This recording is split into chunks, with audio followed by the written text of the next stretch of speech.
Hello my dear students, आज मैं आपको स्ट्रक्चर ऑफ एटम का एक बहुत प्यारा सा टिपिकल सा टॉपिक पढ़ाने वाला हूं जिसका नाम है स्पेक्ट्रम। ठीक है, स्पेक्ट्रम बेसिकली हमें यहाँ पे पूरे चैप्टर के अंदर तीन तरीके के पढ़ने हैं।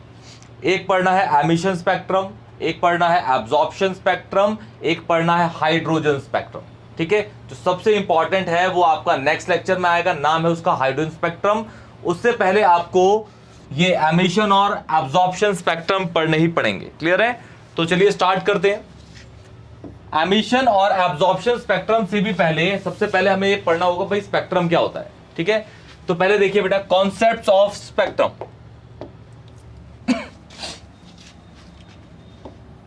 कॉन्सेप्ट्स ऑफ स्पेक्ट्रम दो तरीके के बेसिकली हमारे स्पेक्ट्रम है, एमिशन और एब्जॉर्प्शन, ये दोनों अलग पढ़ाए जाएंगे। सबसे पहले देखिए स्पेक्ट्रम होता क्या है। स्पेक्ट्रम बेसिकली क्या है? स्पेक्ट्रम लाइट होता है, लाइट एनर्जी होती है। स्पेक्ट्रम लाइट है, लाइट फोटोन होता है, फोटोन रेडिएशन होता है, रेडिएशन एनर्जी होती है। सब एक दूसरे की कन्वर्टेबल यूनिट्स हैं। क्लियर? ठीक। सपोज मैं कहता हूं स्पेक्ट्रम के कॉन्सेप्ट को मैं किस तरीके से समझाऊंगा, ध्यान सुनिएगा। सपोज बेटा जी मैं कहता हूं कि भाई ये मेरे पास ना प्रोटोन है। ठीक है, एक एटम का ये मेरे पास प्रोटोन है, मतलब ये सेंटर होगा और ये है मेरा पहला ऑर्बिट, ये मेरा है दूसरा ऑर्बिट, ये है मेरा तीसरा ऑर्बिट, ये है मेरा चौथा orbit. According to the boards इसके पास कितने इनफिनाइट ऑर्बिट्स होंगे। हम इन 3-4 ऑर्बिट्स की बात करते हैं, ध्यान सुनिएगा, बहुत इजी है। सबसे पहले हम पढ़ रहे हैं स्पेक्ट्रम, ना एमिशन ना एब्जॉर्प्शन, बस एक एनर्जी की बात कर रहे हैं। क्लियर है? ओके, ये सपोज 4 ऑर्बिट ले लिए, 1 2 3 और ये हो गया 4। मेरा जो इलेक्ट्रॉन है इस एटम के अंदर, ध्यान सुनिएगा, मेरा जो इलेक्ट्रॉन है इस एटम के अंदर वो सपोज कहता हूं मेरा 4th ऑर्बिट में रिवॉल्व कर रहा है। कौन सा ऑर्बिट में रिवॉल्व कर रहा है? 4th ऑर्बिट में करे जा रहा है। ठीक है, 4th ऑर्बिट में रिवॉल्व कर रहा है, 4th ऑर्बिट में ये रिवॉल्व करे जा रहा है। क्लियर है? 4th ऑर्बिट में रिवॉल्व कर रहा है। 4th ऑर्बिट में अगर ये इलेक्ट्रॉन रिवॉल्व कर रहा है, इसका मतलब ये है कि इलेक्ट्रॉन के पास एक एनर्जी है जिसने उसको रोका हुआ है 4th ऑर्बिट के अंदर। अगर उसके पास एनर्जी नहीं होती तो न्यूक्लियस उसको अपनी साइड में खींच लेता, न्यूक्लियस को अपनी साइड में खींच लेगा। मतलब इस इलेक्ट्रॉन के पास एक एनर्जी है, वही एनर्जी यहां पे क्या कहला रही है? स्पेक्ट्रम। एमिशन एब्जॉर्प्शन अलग है, अभी बस बता रहा हूं स्पेक्ट्रम, वही एनर्जी को हम बोलते हैं स्पेक्ट्रम। यहां पे सुनिए, इस 4th ऑर्बिट में इसकी एनर्जी क्या होगी वो सुनिए। इसकी एनर्जी nth ऑर्बिट के लिए, ये सपोज मैं कहता हूं मेरा nth ऑर्बिट है, nth ऑर्बिट के लिए जो एनर्जी होती है उसका फॉर्मूला है, डायरेक्ट फॉर्मूला -2.18 इंटू 10 की पावर -18 1 अपॉन n का स्क्वायर और ये z का स्क्वायर, और इसकी यूनिट होती है joule per atom, joule per atom. ध्यान सुनिएगा, nth ऑर्बिट जब इलेक्ट्रॉन हमारा nth ऑर्बिट में होगा तो उसकी एनर्जी होगी En, मतलब एनर्जी फॉर E और N फॉर nth ऑर्बिट के लिए। फॉर्मूला क्या है? -2.18 10 की पावर -18 1 अपॉन n स्क्वायर। n मतलब कोई से भी ऑर्बिट में होगा। अगर फर्स्ट ऑर्बिट में होगा तो n की वैल्यू डालेंगे 1, सेकंड ऑर्बिट में होगा तो n की वैल्यू डालेंगे 2, थर्ड ऑर्बिट में 3 और 6 के लिए 6 डाल देंगे और nth के लिए nth। मैं nth की बात कर रहा हूं तो nth लेके चल रहे हैं। और ये Z होता है भाई, ये एटम होगा तो किसी तो एलिमेंट का होगा, हाइड्रोजन का होगा, हीलियम का, लिथियम, बेरिलियम, कुछ भी होगा। तो जिस भी एलिमेंट का ये एटम होगा उसका एटॉमिक नंबर डाल देना। मतलब यहां पे Z इज इक्वल टू क्या होगा? Atomic number. Z is atomic number. Z क्या होगा बेटा? यहां पे नंबर ऑफ प्रोटोन भी कह सकते हो। नंबर ऑफ प्रोटोन और एटॉमिक नंबर हमेशा सेम रहते हैं, या फिर आप इसे कह सकते हो एटॉमिक नंबर। क्या कह सकते हो बेटा जी? Atomic number. ध्यान सुनिएगा, न्यूमेरिकल भी बहुत इजीली हो जाएंगे आपके, एटॉमिक नंबर। क्लियर है? ठीक है। और n क्या है यहाँ पे? नंबर ऑफ ऑर्बिट, जिस भी ऑर्बिट में आपका इलेक्ट्रॉन घूम रहा होगा। ठीक है, number of electron, number of orbit, number of orbit. Clear है? ठीक है। सपोज मैं कहता हूं कि मेरा इलेक्ट्रॉन कौन से ऑर्बिट में घूम रहा है? भाई 4th ऑर्बिट में घूम रहा है। मेरा इलेक्ट्रॉन 4th ऑर्बिट में अगर घूम रहा है तो क्या होगी इसकी एनर्जी? E4। क्या होगी? E4। क्या होगी एनर्जी इसकी? E4। क्या होगी? E4। और इसके लिए फॉर्मूला क्या हो जाएगा? E4 का फॉर्मूला हो जाएगा बेटा जी, E4 is equal to -2.18 into 10 की पावर -18 1 अपॉन कौन से में? 4 में, तो 4 का स्क्वायर। ठीक है, और यहाँ पे डाल देंगे जेड स्क्वायर। क्या डाल देंगे? जेड स्क्वायर, क्योंकि हमने यहाँ डिफाइन तो बताया तो है नहीं भाई किसका एटम है ये। अगर मैं हाइड्रोजन बोलता तो जेड होता, तो 1 मेरा, हीलियम बोलता तो जेड की वैल्यू होती 2, लिथियम के लिए जेड की वैल्यू 3 होती, बेरिलियम के लिए 4 होती, ईटीसी एंड ईटीसी, सोडियम के लिए 11 होती, ठीक है ना। तो मतलब कहने का है, अगर आपके पास कोई भी एलिमेंट है, किसी भी एलिमेंट का कोई भी इलेक्ट्रॉन किसी भी ऑर्बिट में है, उसकी एनर्जी आप पता कर सकते हो। फॉर्मूला है En इजिकल टू -2.18 10 की power -18 1/n² into Z square, joule per atom is a unit. Clear है? पर एटम इसलिए है क्योंकि एक एटम की एनर्जी, एक एटम के लिए इलेक्ट्रॉन की एनर्जी निकलेगी। क्लियर है? पर एटम के लिए, पर एटम के लिए। क्लियर है बेटा? तो ये आपका स्पेक्ट्रम है, जो एनर्जी स्टोर होगी। जैसे मेरा nth ऑर्बिट में रिवॉल्व कर रहा था, तो एनर्जी स्टोर होगी ना, एनर्जी है, वही तो स्पेक्ट्रम है यहाँ का। ठीक है, अच्छा, 4th ऑर्बिट में होगा तो 4th की है, 3rd ऑर्बिट में है तो और एनर्जी होगी उसकी, सबकी अलग अलग एनर्जी होगी, सब ऑर्बिट की अलग अलग एनर्जी होगी। क्लियर है? ठीक। अब इसके अंदर एक और आता है, ये है हमारा बोर्स रेडियस। अब भाई मेरा सपोज कहता हूं मैं कि मेरा इलेक्ट्रॉन 4th ऑर्बिट में रिवॉल्व कर रहा है, तो न्यूक्लियस से इसकी कोई दूरी होगी ना। न्यूक्लियस एटम जो होता है स्फेरिकल है, स्फेरिकल है तो ऑब्वियस है उसका सेंटर से एक वैलेंस शेल की दूरी होगी, उसे क्या बोलूंगा? Bohr's radius. क्या बोलूंगा उसे? Bohr's radius. मतलब जो आपका आखिरी इलेक्ट्रॉन जिस ऑर्बिट में घूम रहा होगा, जैसे मेरे पास सोडियम हो गया, सोडियम के लिए क्या हो गया? 2,8,1, मतलब जो सोडियम का वैलेंस शेल है वो कौन सा ऑर्बिट हो गया? 3rd ऑर्बिट हो गया। तो न्यूक्लियस से 3rd ऑर्बिट की दूरी क्या कहलाएगी? Bourse radius. यह डेफिनेशन लिखी हुई है, Bohr's radius of orbit in an atom. क्या कहलाएगा बेटा जी?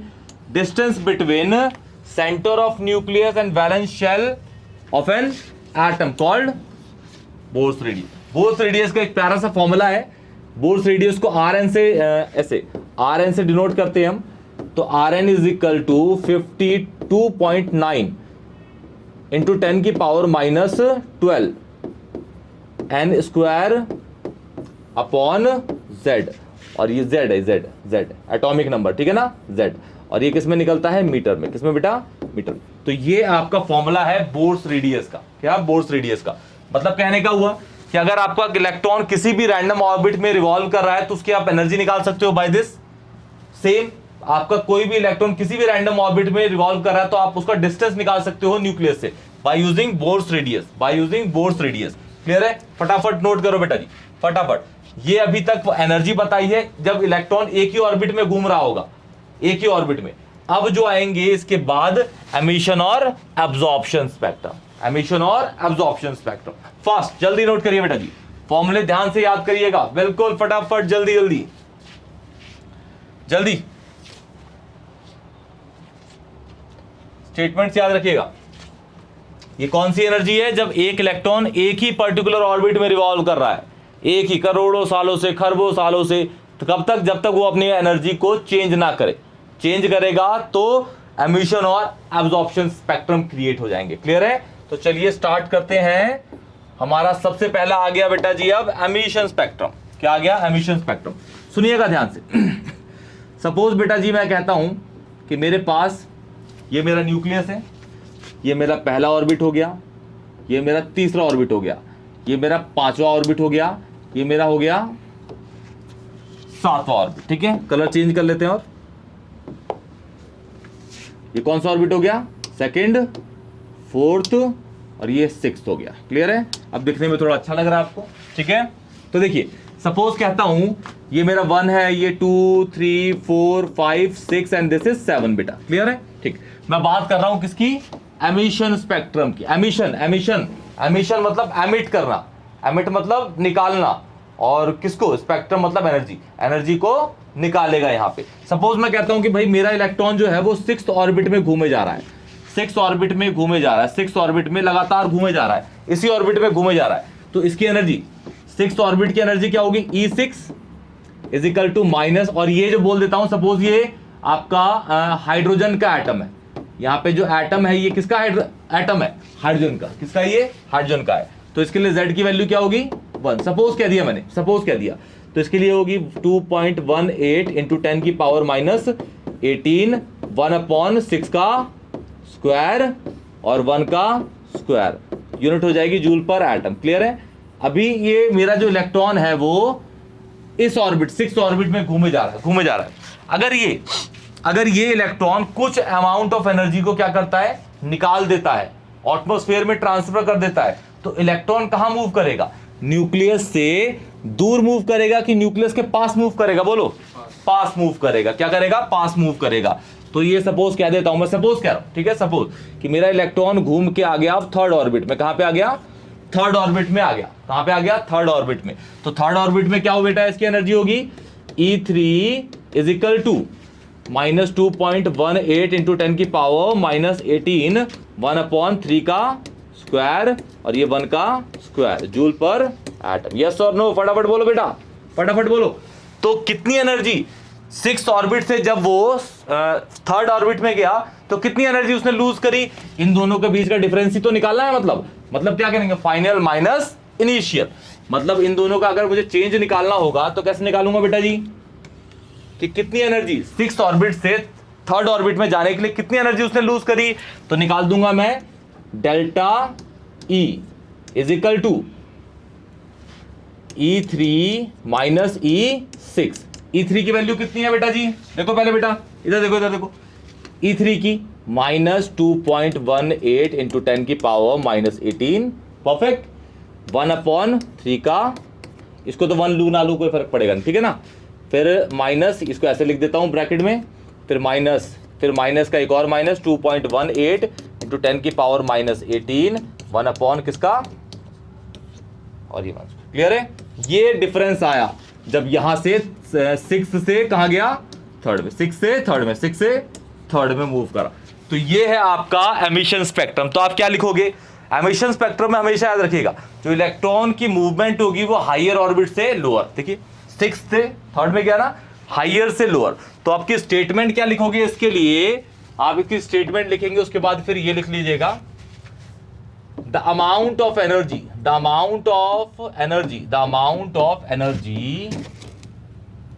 required to eject the amount of energy required to eject an electron from कहां से, हायर ऑर्बिट टू बेटा जी बोलो lower orbit is called emission spectrum। क्या बोला गया उसको, emission spectrum। हाँ कि ना, एनर्जी निकली कि निकली बोलो, emission spectrum। परफेक्ट है, जल्दी नोट करिए इसको, जल्दी फटाफट, इजी है, बिल्कुल बहुत इजी है।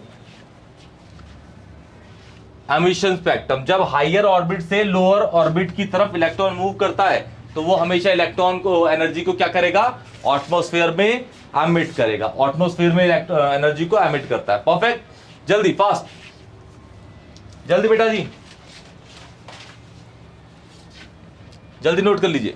अच्छा, इसकी भी यूनिट होगी जूल पर एटम। क्लियर है। The amount of energy required to eject an electron from higher orbit to lower orbit called emission spectrum। Done। ये हो गया आपका। जैसे आपने देखा कि कोई भी इलेक्ट्रॉन अगर एनर्जी को एमिट करता है तो वो हायर ऑर्बिट से लोअर ऑर्बिट की तरफ मूव करेगा, ठीक है। आप ऐसा बोल सकते हैं कि सपोज सर कि मेरा इलेक्ट्रॉन जो है फर्स्ट ऑर्बिट में है, पहले से ही फर्स्ट ऑर्बिट वाला वो घूमे जा रहा है, तो उसकी एक एनर्जी होगी, बोलूंगा हाँ बेटा एनर्जी होगी उसकी। तो क्या वो अब भी एनर्जी को लूज कर सकता है, तो बेटा अगर इलेक्ट्रॉन फर्स्ट ऑर्बिट में है तो वो एनर्जी कभी लूज ही नहीं करेगा, क्योंकि वो उसकी सबसे कम एनर्जी है, सबसे लीस्ट एनर्जी उसकी होती है फर्स्ट ऑर्बिट में। अगर इलेक्ट्रॉन फर्स्ट ऑर्बिट में आपका रिवॉल्व कर रहा है और वो एनर्जी को एमिट करता है, तो आप बोलोगे सर वो तो न्यूक्लियस में घुस जाना चाहिए। न्यूक्लियस में घुस जाएगा तो बेटा दुनिया एक पॉइंट चार्ज बन जाएगी। क्या बन जाएगी, पॉइंट चार्ज बन जाएगी, क्योंकि सारा का सारा कॉन्ट्रैक्ट हो जाएगा ना, है ना, ठीक। तो इलेक्ट्रॉन जो इतनी ही एनर्जी लूज करते हैं जब तक वो फर्स्ट ऑर्बिट में ही आए, बस फर्स्ट ऑर्बिट में, कहां पे, फर्स्ट से ज्यादा वो नहीं कर सकता। क्लियर ना, ठीक। तो बढ़ते हैं अब। जैसे एमिशन स्पेक्ट्रम में देखा आपने कि इलेक्ट्रॉन हमेशा हायर से लोअर जा रहा है। अब एब्जॉर्प्शन में एनर्जी बाहर से एब्जॉर्ब कर लेगा तो लोअर से हाइयर में, कहा जाएगा लोअर से हाइयर में। तो पहले इसकी स्टेटमेंट लिख लेते हैं। The amount of energy required, नहीं, the amount of energy absorb, या फिर और बढ़िया तरीके से लिखते हैं इसको, व्हेन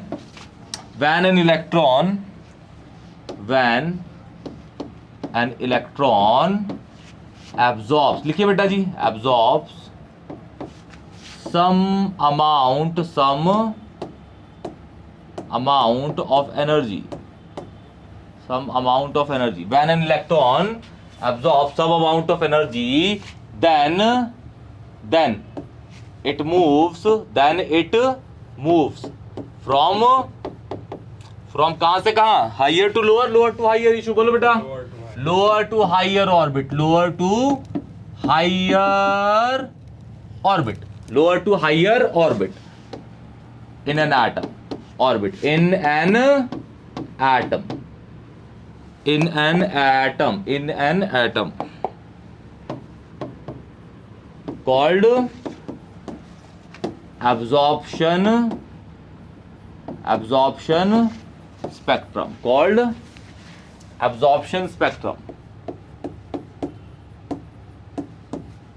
क्लियर। जैसे सपोज कहते हैं कि भाई ये मेरा पास न्यूक्लियस है, ये पहला ऑर्बिट है, ये दूसरा ऑर्बिट है, ये तीसरा, ये चौथा, ये पांचवा, सपोज कहते हैं ये 1 हो गया, ये 2 हो गया, ये 3rd, 4th और ये 5th। मेरा इलेक्ट्रॉन सबसे पहले घूम रहा था कौन से में, सेकंड में, ठीक है। तो सेकंड में इसके पास एनर्जी होगी E2 की, सही है, E2 एनर्जी होगी इसके पास। अब इसने कुछ अमाउंट ऑफ एनर्जी एब्जॉर्ब करी, तो ये मूव कर गया कहां पे, अब 5th ऑर्बिट में, कहां पे, तो इसकी एनर्जी होगी E5। तो कितना इसने गेन करा, बेटा, इन दोनों के बीच में आया डेल्टा E, इतना ही तो इसने एब्जॉर्ब करा, वो क्या होगा, फाइनल कौन सा है, E2। और E5 की वैल्यू क्या होगी, सपोज कहते हैं ये भी हाइड्रोजन है। वो क्वेश्चन अगर होंगे तो क्वेश्चन में आपको एटम गिवन दे रखा होगा, वो किसका है भाई, हीलियम का है, हाइड्रोजन का है, लिथियम, बेरिलियम, क्वेश्चन आपको गिवन होगा। तो Z की आपको परेशानी बिल्कुल नहीं याद करनी, ठीक है ना। इसी को देख लेते हैं, ये हो जाएगा E5 के लिए -18 1/5, ये हो गया बेटा जी मेरा E5, क्लियर। फिर माइनस 2 पॉइंट,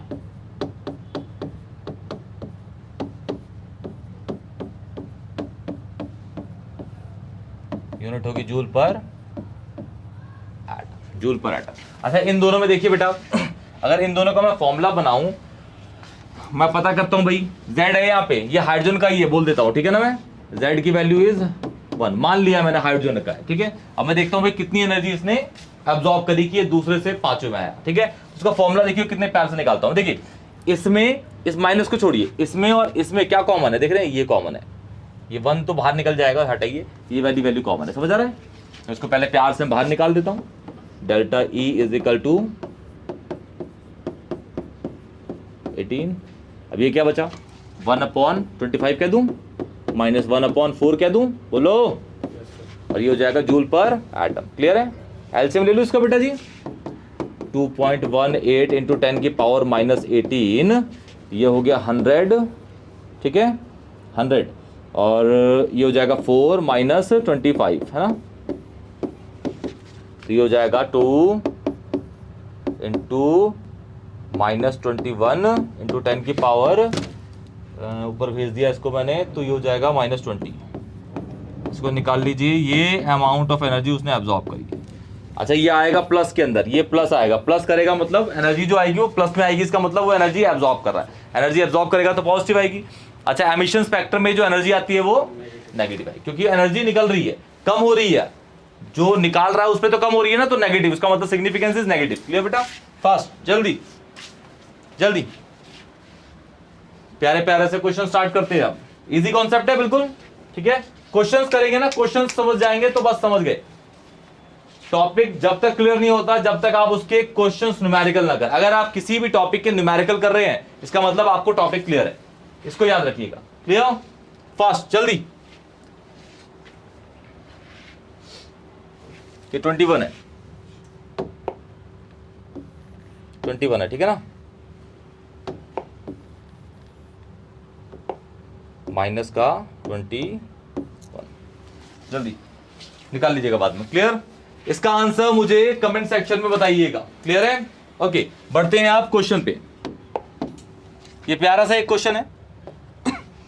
क्वेश्चन क्या क्या रखा है ध्यान देखिए। Calculate the energy of a photon, calculate the energy of a photon emitted during a transition. अब भाई एमिट कर रहा है तो मतलब ये हायर से लोअर जा रहा होगा, लोअर से हायर, हायर टू लोअर। तो क्या क्या रखा है बेटा, आपको एनर्जी बतानी है। Calculate the energy of a photon emitted during a transition from पांचवे से दूसरे में गया है स्टेट। ठीक है, और ये एटम कौन सा बेटा जिसके अंदर हाइड्रोजन। इजी है, तो Z की वैल्यू मिल गई हमें। ठीक है, सॉल्यूशन तो सबसे पहले लिख लेते हैं Z, Z is equal to 1 हो गया। ठीक है, तो मेरा पहले था कहां बेटा, मेरा था पहले पांचवें में था, अब कहां गया, सेकंड में। तो डेल्टा E निकालना है। ऐसे लिख दूं क्या पहले E5 के लिए, पहले E5 लिख देता हूं, फिर यहां पे E2 भी लिख देता हूं, ये बढ़िया रहेगा। ठीक है, ये देखिए -2.18 इंटू 10 की पावर -18 1/5 का स्क्वायर। क्लियर? और ये 1 का square, unit is joule per atom. सही है? ठीक है, दूसरा 18 इंटू 10 की पावर -1/2 का स्क्वायर, 1 का square, joule per atom. Perfect है। अब भाई इन दोनों में पांचवे से दूसरे में गया तो दूसरा फाइनल हुआ कि इनिशियल हुआ, फाइनल हुआ। तो अगर मुझे पता करनी है कि भाई कितनी एनर्जी उसने एमिट करी, तो मैं दूसरे से पांचवे को माइनस करूंगा। तो डेल्टा E निकालने के लिए क्या करूंगा बेटा जी, E2 माइनस E5। सही है? इसकी वैल्यू क्या थी,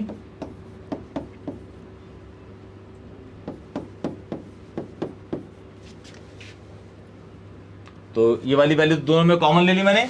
इसके लिए 1/2 का स्क्वायर माइनस 1/5 का स्क्वायर जूल पर एटम। खत्म?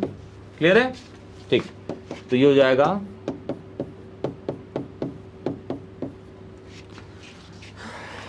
ये तो वही आ जाएगा फिर से ऐसे ही कुछ है ना, बस पॉजिटिव हो जाएगा ना बस। तो ये हो जाएगा 4, ये हो जाएगा 25 ना बेटा।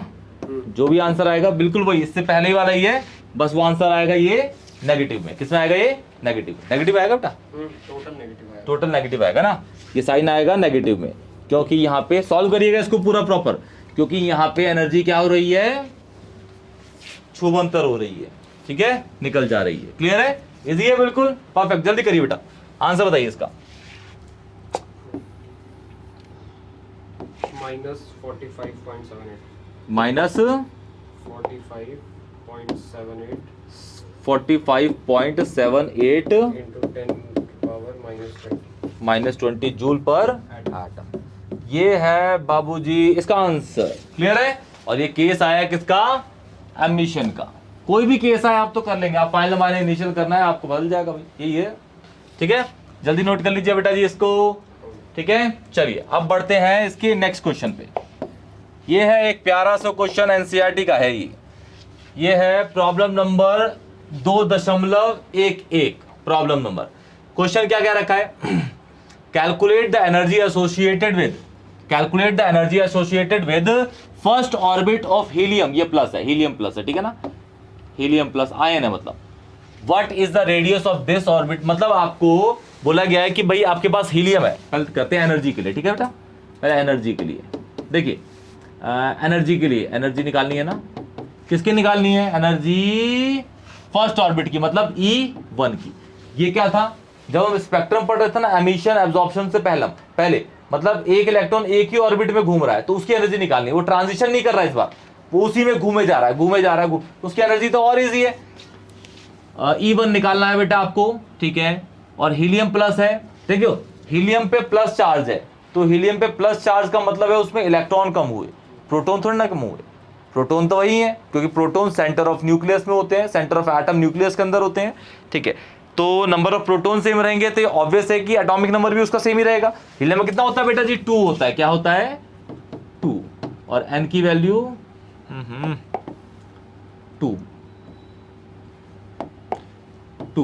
और n की वैल्यू कितनी हो गई है, n की वैल्यू 1। ठीक है बेटा, आपको एनर्जी निकालनी है E1 की, तो -18 इंटू 10 की पावर 1 का स्क्वायर और ये 2 का स्क्वायर। क्लियर है बेटा जी, जूल पर एटम। परफेक्ट है।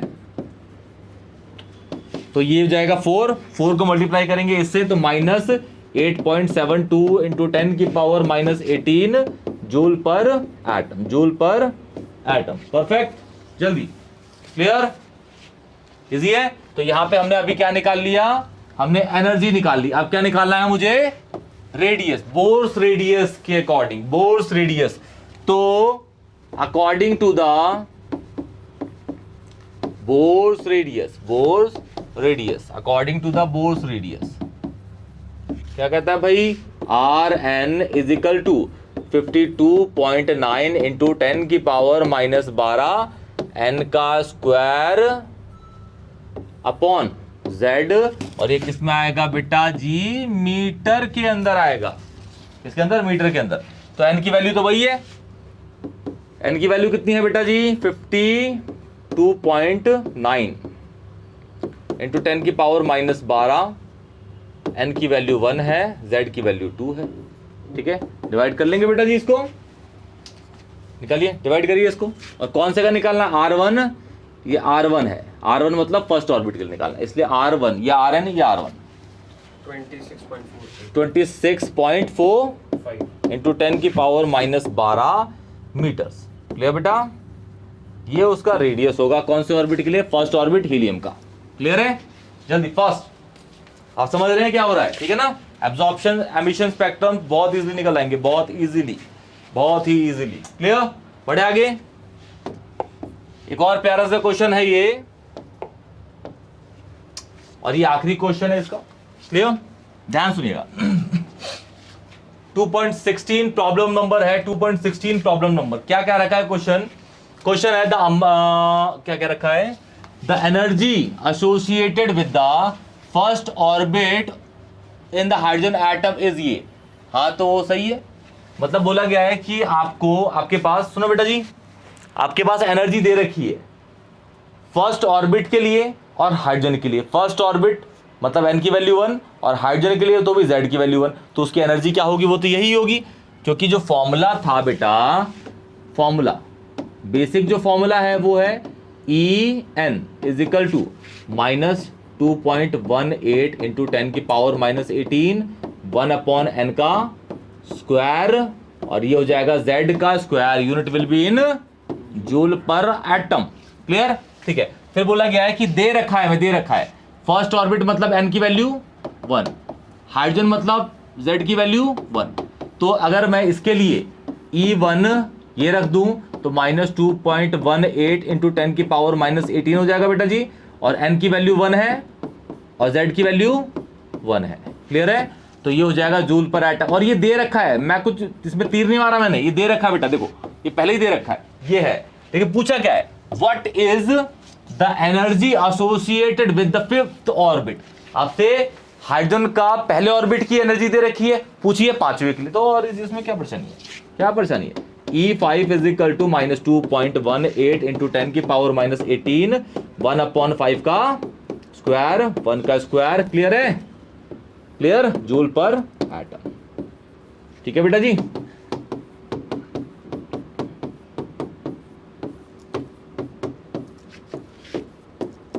परफेक्ट है, खत्म, समझ आ गया, क्लियर है। 25 डाल दिया नीचे।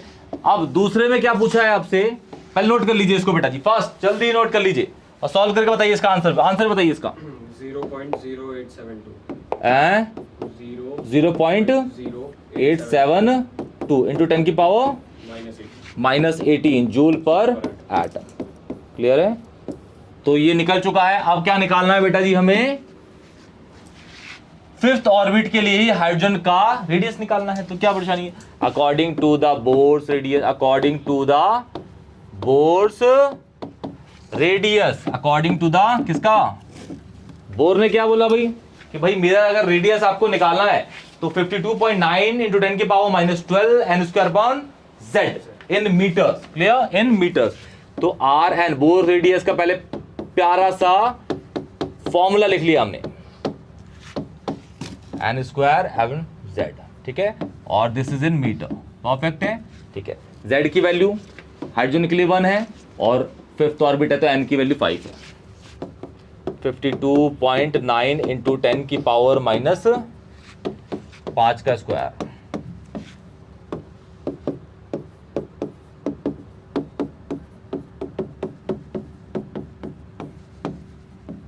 सॉल्व करिए।